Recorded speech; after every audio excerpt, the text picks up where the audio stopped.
Role of physiotherapy in PCOS. PCOS అంటే polycystic ovarian syndrome. PCOS అనేది ఏంటంటే స్త్రీలలో ఇన్ఫర్టిలిటీ అంటే సంతానలేమికి ప్రథమైన కారణం. ఇది రిప్రొడక్టివ్ ఏజ్ అంటే కౌమారదశలో ఉన్న స్త్రీలలో ఏంటంటే 10% మందిని ఎఫెక్ట్ చేస్తుంది పీసీఓఎస్ అనేది. సో పీసీఓఎస్ అంటే ఓవరీస్ అండాశయాలు ఉంటాయి మన యుట్రస్లో. ఈ అండాశయాలు ఏంటంటే అండం ఉత్పత్తి సరిగ్గా జరగదు. పైగా ఏంటంటే అది దాని డెవలప్మెంట్ సరిగ్గా ఫాలిక్యులర్ డెవలప్మెంట్ సరిగ్గా లేకపోవడం వల్ల ఇర్రెగ్యులర్ పీరియడ్స్కి దారితీస్తుంది. అండ్ ఇది దేనికి వస్తుందంటే ఓవరీస్లోంచి మనకి మెయిన్గా హార్మోన్స్ ఈస్ట్రోజన్ అండ్ టెస్టోస్టెరాన్స్ అనేవి ప్రొడ్యూస్ అవుతాయి. సో ఈస్ట్రోజన్ అంటే female hormones, testosterones or androgens అంటే మేల్ హార్మోన్స్. సో ఏమవుతుందంటే hormonal imbalance. So oestrogen levels కంటే ఈ మేల్ హార్మోన్స్ లెవెల్స్ అంటే టెస్టోస్టెరాన్స్, ఆండ్రోజన్స్ ఏమైతే ఉంటాయో అవి ఎక్కువ ప్రొడ్యూస్ అయిపోతాయి. సో ఎక్కువ ప్రొడ్యూస్ అవడం వల్ల ఏంటంటే అనోవిలేషన్ అంటే అండ ఉత్పత్తి జరగదు. అనోవిలేషన్ తర్వాత ఇర్రెగ్యులర్ పీరియడ్స్ వీటన్నిటికీ దారితీస్తుంది. అంతేకాకుండా ఈ హార్మోనల్ ఇంబ్యాలెన్స్ వల్ల మెయిన్గా ఇన్సులిన్ లెవెల్ బాగా పెరిగిపోతుంది. సో అంటే ఇన్సులిన్ లెవెల్ బాగా పెరిగిపోయి ఇన్సులిన్ రెసిస్టెన్స్ అనేది వస్తుంది. సో ఇన్సులిన్ రెసిస్టెన్స్ రావడం వల్ల ఏమవుతుందంటే మన బాడీ తీసుకున్న గ్లూకోజ్ని అది సరిగ్గా రెగ్యులేట్ చేయదు, కంట్రోల్ అవ్వదు. సో దానివల్ల ఏమవుతుందంటే గ్లూకోజ్ లెవెల్స్ బాగా పెరిగిపోయి టైప్ 2 డయాబెటీస్ అనేది వస్తుంది. సో ఈ టైప్ 2 ఇన్సులిన్ రెసిస్టెన్స్ వల్ల ఒకటి మెయిన్గా ఒబెసిటీ వస్తుంది. ఒబెసిటీ అంటే బాగా ఎక్సెసివ్ వెయిట్ గెయిన్ ఉంటారు. అండ్ టైప్ 2 డయాబెటీస్ వస్తుంది.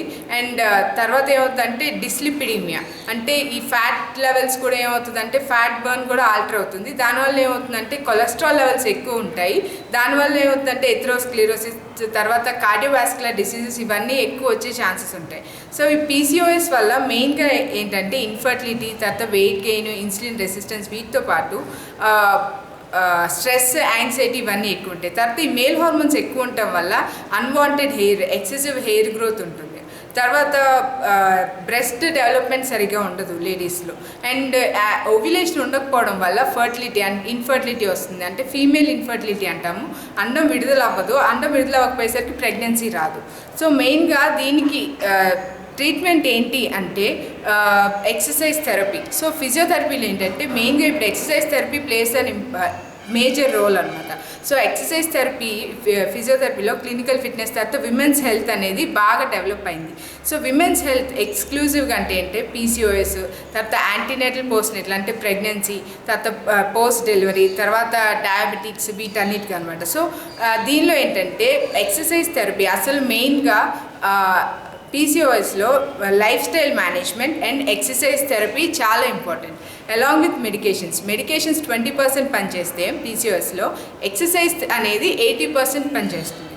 సో ఎక్సర్సైజ్ వల్ల ఏమవుతుందంటే ఆటోమేటిక్గా హార్మోనల్ బ్యాలెన్స్ అనేది వస్తుంది, వెయిట్ లాస్ ఉంటుంది. వెయిట్ లాస్ అనేది ఈ పీసీఓఎస్ వల్ల వచ్చే ప్రతి పారామీటర్ని కంట్రోల్ చేస్తుంది. అంటే ఇన్సులిన్ రెసిస్టెన్స్ తగ్గుతుంది. సో ఇన్సులిన్ సెన్సిటివిటీ పెరిగి ఈ గ్లూకోజ్ లెవెల్స్ అనేవి కంట్రోల్ అవుతాయి. దానివల్ల డయాబెటీస్ రాదు.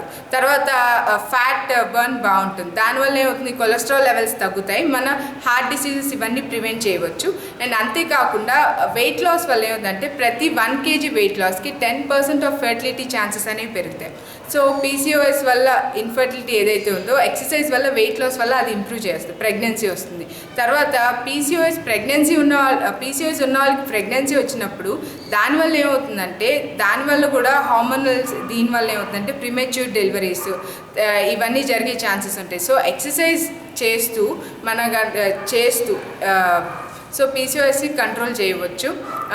అండ్ ఎక్సర్సైజ్ అనేది మీకు ఇన్సులిన్ సెన్సిటివిటీ పెంచుతుంది. తర్వాత వెయిట్ లాస్, ఓవరాల్ ఫిట్నెస్ బాగా ఉంచుతుంది. అండ్ ఇదేంటంటే స్పెషలైజ్డ్. సో ఫిజియోథెరపిస్ట్ రోల్ ఏంటి అంటే ఎక్సర్సైజ్ థెరపీ అనేది కూడా అందరికీ ఒకటి కాదు. పీసీఓఎస్ ఉన్న వాళ్ళు ఇన్సులిన్ సెన్సిటివిటీ ఉండడం వల్ల వెయిట్ లాస్ సరిగ్గా ఉండదు. సో దాన్ని ఇంప్రూవ్ చేసుకుంటూ మీరు వెయిట్ లాస్ అనేది ఎక్కువ ఉండటానికి ఒక థెరపిస్ట్ అనేది మీకు బాగా హెల్ప్ చేస్తారు. అండ్ అంతేకాకుండా దీనిలో ఏరోబిక్స్, తర్వాత వాకింగ్, తర్వాత స్విమ్మింగ్, జంపింగ్, సైక్లింగ్ ఇవన్నీ ఏంటంటే మెటబాలిజం ఇంప్రూవ్ చేస్తాయి. సో మెటబాలిజం ఇంక్రీజ్ అవడం వల్ల హార్మోనల్ బ్యాలెన్స్, వెయిట్ లాస్ ఉంటుంది. అండ్ యోగా మెయిన్ పాత్ర ఏంటి అంటే యోగా ఫస్ట్ రిలాక్సేషన్ అనేది ఇస్తుంది అనమాట. సో యోగా వల్ల రిలాక్సేషన్ ఉంటుంది. అండ్ మన హార్మోనల్ రిప్రొడక్టివ్ సిస్టమ్ ఇవి ఎన్హాన్స్ చేసే ఫంక్షన్ని ఎన్హాన్స్ చేసే పోజెస్ ఉంటాయి యోగాలో. సో యోగాలో సర్టెన్ పోజెస్ ఉంటాయి, కొన్ని పోజెస్ ఎగ్జాంపుల్ బటర్ఫ్లై పోజ్ అంటాము, తర్వాత భుజంగాసన, తర్వాత బద్ధకోణాసన అంటాం, తర్వాత పశ్చిమోత్తాసన. ఇవన్నీ ఏంటంటే మన అబ్డామిన్ మీద ప్రెషర్ పడి మన ఓవరీస్కి మన యూట్రస్కి ఎక్కువ బ్లడ్ ఫ్లో ఇంప్రూవ్ చేసి వాటి ఫంక్షన్ ఎన్హాన్స్ అయ్యేలాగా చేస్తాయి. సో ఇలాంటి ఎక్సర్సైజెస్ చేసుకుంటూ ఉంటే పీసీఓఎస్ని అరికట్టి దానివల్ల వచ్చే సెకండరీ కాంప్లికేషన్స్ ఏమైతే ఉన్నాయో వాటన్నిటిని అరికట్టవచ్చు. Thank you.